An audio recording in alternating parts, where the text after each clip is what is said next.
Radhe Radhe everyone. जय श्री कृष्णा। तो कैसे हैं आप लोग? आशा करती हूँ स्वस्थ होंगे और परम मंगल होंगे। स्वागत है आपका हमारे चैनल मनमोहन कान्हा ब्लॉग में। तो आज आपको हम सुनाने जा रहे हैं मोक्षदा एकादशी व्रत कथा, जिसको सुने बिना एकादशी का व्रत पूर्ण नहीं माना जाता। तो आइए वीडियो शुरू करते हैं। प्राचीन काल में गोकुल नगर में बैखानस नाम का एक राजा राज्य करता था। उसके राज्य में चारों वेदों के ज्ञाता ब्राह्मण रहते थे। एक रात्रि को स्वप्न में राजा ने अपने पिता को नरक में पड़ा देखा। उसको स्वप्न में देखकर बड़ा आश्चर्य हुआ और प्रातःकाल होते ही वह ब्राह्मणों के सामने जाकर अपनी स्वप्न की सब कथा कहने लगा। हे ब्राह्मणों, रात्रि को स्वप्न में मैंने अपने पिता को नरक में पड़ा देखा और उन्होंने मुझसे कहा कि हे पुत्र, अब मैं नरक भोग रहा हूँ, मेरी यहाँ से मुक्ति कराओ। जब से मैंने उनके यह वचन सुने हैं तब से मुझे चैन नहीं। मुझे अब राज सुख, ऐश्वर्य, हाथी घोड़े, धन, स्त्री, पुत्र आदि कुछ भी सुखदायक प्रतीत नहीं होते हैं। अब मैं क्या करूं, कहाँ जाऊं?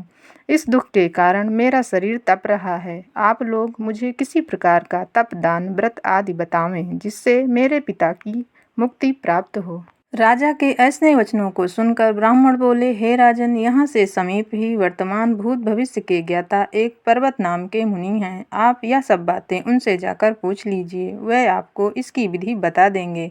ऐसा सुनकर राजा मुनि के आश्रम पर पहुंच गए। उस आश्रम में अनेकों शांत चित्त योगी और मुनि तपस्या कर रहे थे।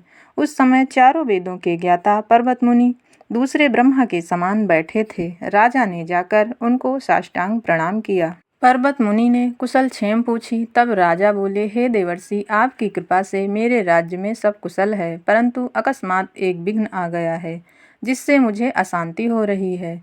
अब आप कृपा करके मेरे इस संशय को दूर कीजिए। ऐसा सुनकर पर्वत मुनि ने एक मुहूर्त के लिए नेत्र बंद कर लिए और भूत भविष्य को विचारने लगे।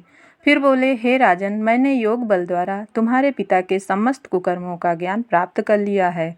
उन्होंने पूर्व जन्म में कामातुर होकर सौत कहने पर अपनी दूसरी रानी को ऋतुदान मांगने पर भी नहीं दिया था। उसी पाप कर्म के कारण तुम्हारा पिता नरक में गया है। तब राजा बोले कि हे भगवान, मेरे पिताजी के उद्धार हेतु आप कोई उपाय बतावें। तब पर्वत मुनि बोले, हे राजन, मार्गशीर्ष मास के शुक्ल पक्ष में जो एकादशी होती है, उस एकादशी का आप उपवास करें और उस उपवास के पुण्य को अपने पिता को संकल्प करके छोड़ दें। उस एकादशी के पुण्य के प्रभाव से अवश्य ही आपके पिता की मुक्ति होगी। मुनि के वचनों को सुनकर राजा अपने राज्य को आया और कुटुंब सहित मोक्षदा एकादशी का उपवास किया।